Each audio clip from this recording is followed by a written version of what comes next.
अंग्रेजों ने यहाँ भूमि मेजरमेंट किया था उसको फिर से करना पड़ेगा। और इसके दो एग्जाम्पल पूरे इस देश में, कर्नाटक में और पश्चिम बंगाल में इस चीज को किया गया और फिर पारित किया और उसके बाद उसको साथ साथ डिजिटाइज किया, तभी सुधर सकता है, वरना सुधरेगा नहीं।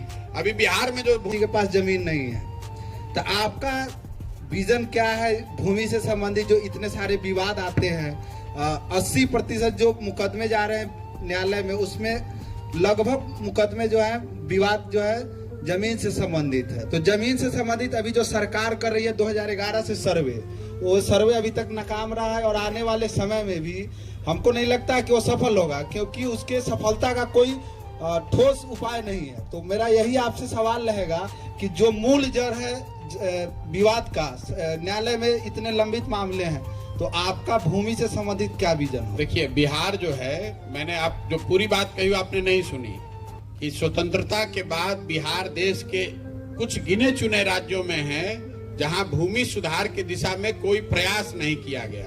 जो यहाँ पर लैंड का मेजरमेंट है वो ब्रिटिशर्स के टाइम पर हुआ, उसके बाद कोई यहाँ पर कॉम्प्रिहेंसिव सर्वे हुआ ही नहीं। अभी सर्वे नहीं हो रहा है, अभी लैंड का डिजिटाइजेशन हो रहा है। जो पहले से सर्वे किया हुआ है उसी को, जो पहले रजिस्टर 2 कागज में था, उसी कागज को वो कंप्यूटर में उन्होंने डाल दिया और इस हेफाजत मैनर में डाला कि उससे और समस्या बढ़ गई।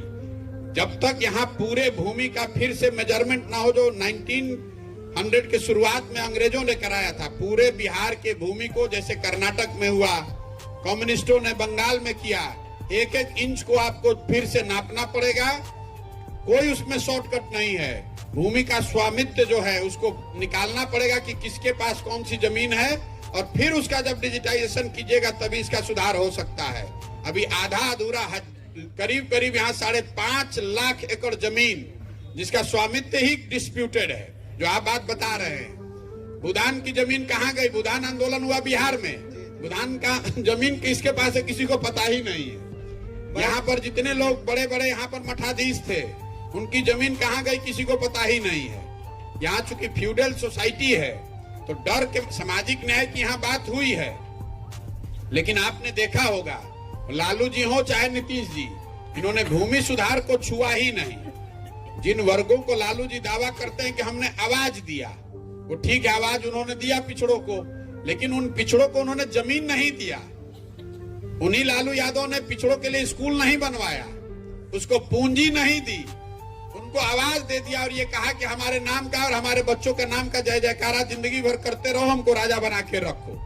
तो यहाँ भूमि सुधार को लेकर आपको वापस जाना पड़ेगा और आज से करीब करीब 100 साल पहले जो अंग्रेजों ने यहाँ भूमि मेजरमेंट किया था उसको फिर से करना पड़ेगा। और इसके दो एग्जाम्पल पूरे इस देश में, कर्नाटक में और पश्चिम बंगाल में इस चीज को किया गया और फिर से लोगों ने एकदम नए सिरे से भूमि का मेजरमेंट करके उसका स्वामित्व निर्धारित किया और उसके बाद उसको साथ साथ डिजिटाइज किया, तभी सुधर सकता है, वरना सुधरेगा नहीं। अभी बिहार में जो भूमि से की व्यवस्था है वो न सरकार चला रही है, न सीओ चला रहा है, न कर्मचारी चला रहा है, उसको अटॉर्नी चला रहे हैं जो गांव के दलाल हैं। आपको भी मालूम है? जी बिल्कुल बिल्कुल, हम सर जॉब में रह चुके हैं, इसलिए मेरा ये सवाल हर प्रखंड में मुझे सीओ लोग से मुलाकात होती है, बात होती है, वो बता रहे हैं कि रजिस्टर 2 का कोई रिकॉर्ड है ही नहीं। रजिस्टर 2 अगर अटॉर्नी ने फाड़ दिया, अगर उस पर कोई स्याही गिरा दिया तो हो गया डिस्प्यूट ऑफ परमानेंट। अब उसका कोई प्रमाण नहीं है, राज्य के स्तर पर कोई